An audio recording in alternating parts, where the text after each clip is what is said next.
Aladin mulai bersinar bersama Macan Kemayoran. Gimana caranya?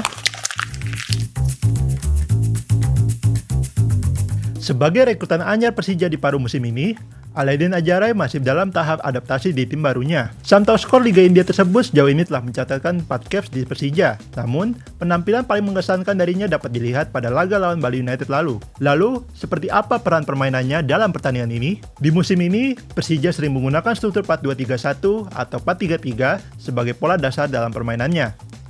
Pada sistem ini, Mauricio Souza lebih banyak menempatkan Aladin di sisi kiri, di mana ia bisa bermain di posisi sayap atau gelandang serang di half space. Dari 2 starter terakhirnya di Persija, Aladin selalu bermain di area tersebut, termasuk di laga lawan Bali United lalu.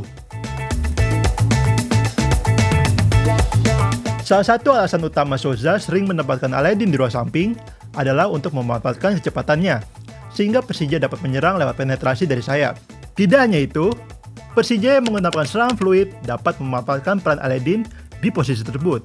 Pasalnya, ada sosok Maxwell yang menjadi penyerang andalan di sisi kiri. Penempatan kedua pemain ini di sisi yang sama memungkinkan terjadi pertukaran posisi saat menyerang yang dapat mengecoh marking lawan, sehingga berpotensi mengekspos dan eksploitasi ruang yang merusak pertahanan lawan. Seperti yang terlihat di sini, awalnya Maxwell berada di area tengah, yang berarti pada saat ini Aladin sedang ada di sayap kiri. Kemudian terlihat Maxwell memberi instruksi ke arah Aladin sambil bergerak melebar ke samping, yang berarti pertukaran posisi sedang dimulai. Receiver merespon hal ini dengan memberi perintah kepada Melana di fullback kanan untuk menjaga Maxwell di sayap. Namun keadaan Maxwell di area kelebaran membuat Melana teroverload 1 lawan 2, sehingga saat bola progres ke Jordi Amat, Aladin dapat bergerak ke dalam dan meminta bola atas untuk menyerang ruang di belakang lini pertahanan Bali United. Aksi ekspos dan eksploitasi ruang dapat dilakukan dengan menarik pemain lawan dari posisinya, lalu menempati ruang yang terbuka untuk menerima umpan. Visi dari pemain di kanan juga penting untuk memanfaatkan peran Aladin. Aladin sebagai pemain sayap juga berkontribusi dalam menciptakan peluang untuk rekan timnya.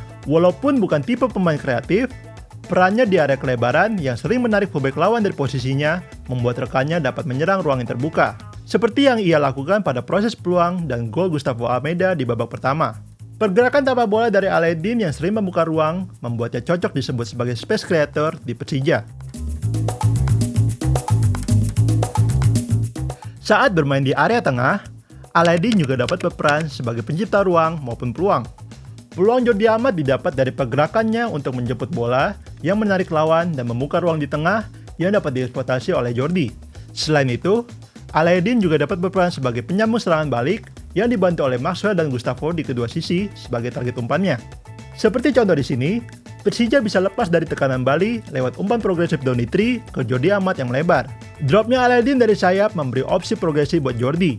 Kemudian posisi Gustavo dan Maxwell di tengah memberi opsi untuk Aladin mengirim bola daerah untuk menyerang ruang di belakang garis pertahanan Bali United. Nggak cuma saat menyerang, Aladin juga punya peran penting saat Persija bertahan tanpa bola. Di situasi pressing tinggi, Aladin bertugas mengawal fullback lawan di kiri dalam skema 4-2-4. Pertukaran posisinya dengan Maxwell memudahkan Persija dalam melakukan counter attack di sepertiga akhir setelah lawan kehilangan bola di area tengah. Pada transisi bertahan, pemain asal Maroko tersebut aktif melakukan track back ke belakang untuk mengawal winger lawan.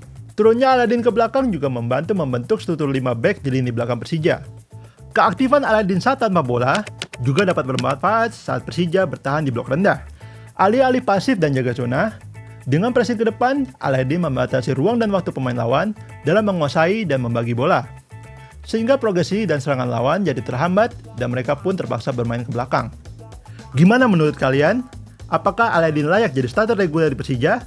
Tulis pendapat kalian di bawah.